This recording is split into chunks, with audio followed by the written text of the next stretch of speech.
Good morning, YouTube. All right, we're gonna take a little trip down memory lane. We are going back to a recipe from my childhood, and I'm gonna bring you my great granny Frank's baked beans. She did them right. A little brown sugar, a little red pepper flake, a little bit of Coca-Cola. So good, so good. You're gonna love this, y'all. Let's cook. We got a family to feed. All right, here we go. I am making baked beans. I'm gonna do it. This is a family recipe, and I know that I'm cheating a little bit, but that's okay. I don't mind.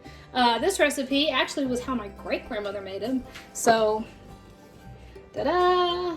Whoops, here's her. There she is. That is my great-grandmother Frank. Yes, her name was Frank. It was not Francis. If you go on genealogical websites, you see her listed as Frances Emily Miller. Nope, Frances Emily Milburn Miller. She was not. Her name was Frank. Her father's name was Frank, and he named her after himself. So, Frank, my great-grandmother Frank. This was how she did it.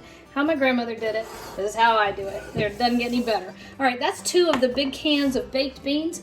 And normally I don't push a particular product, but the Bush's folks are just like 20 minutes up the road, and I really like their product, so that's what this is.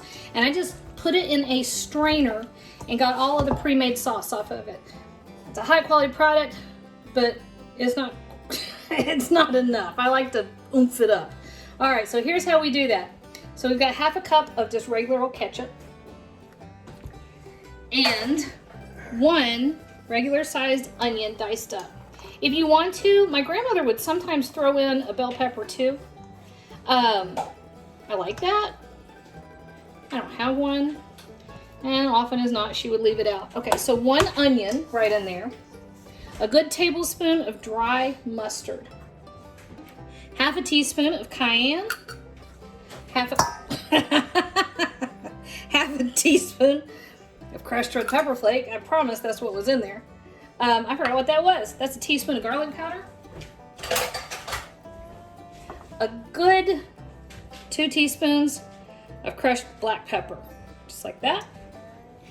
And while we're at it, we're gonna give it about a teaspoon or so of salt. Don't overdo it on the salt.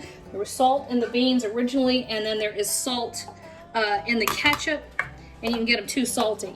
And then about a cup of brown sugar. So 1, that's about a cup. Here we go. You can tell this is not a very precious recipe.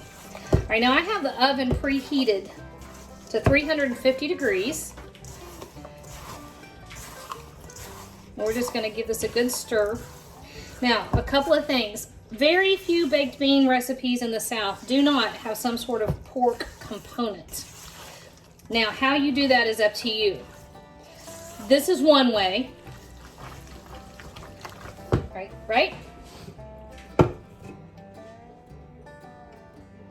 Branding is up to you.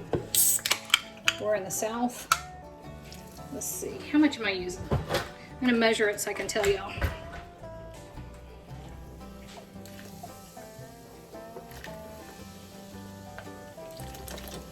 A little more than 1/2 cup. We're in the South, so there really is only 1 cola as far as I'm concerned. However, in the Appalachian Mountains, you will find a variation called cheerwine. It is almost like a cherry Coke, more like a Dr. Pepper. That's our own local soft drink. I say knock yourself out if you've got yourself some cheerwine. I love it. Okay. Of course, Southerners love to put soft drinks in everything. All right, there we go. All right, so I was talking about the pork. Now, you could do a couple things. Be careful with the bacon. You can end up with just a greasy mess on top of your baked beans, and that's not good. Bacon is delicious. You know, bacon grease is also delicious depending on how you do it, but you don't want to make it just gross. Too much is too much. I can't believe I said that. Normally I think too much is almost enough. All right, so the bacon goes right over the top. If you want to add additional bacon, I suggest what you do is you fry it and get it crispy. Get it nice and rendered, and then stir the crackling bacon back into the baked beans after you've rendered off a lot of the fat.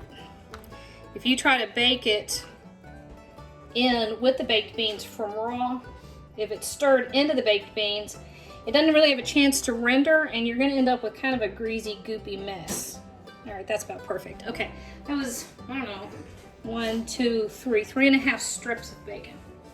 All right, 350 degrees, y'all. We're gonna go in here for about an hour and 15 minutes. We're not gonna mess with it. We're not gonna look at it. We're not gonna talk about it. We're just gonna pretend it's not even there. All right, boys and girls, check this out.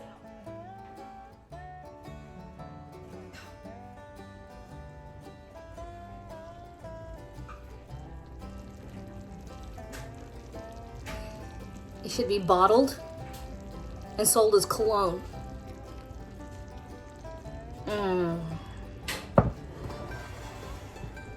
You know that's perfect. Okay. Until they figure out a way to let me start shipping samples. I have to do the taste testing for you. Poor me.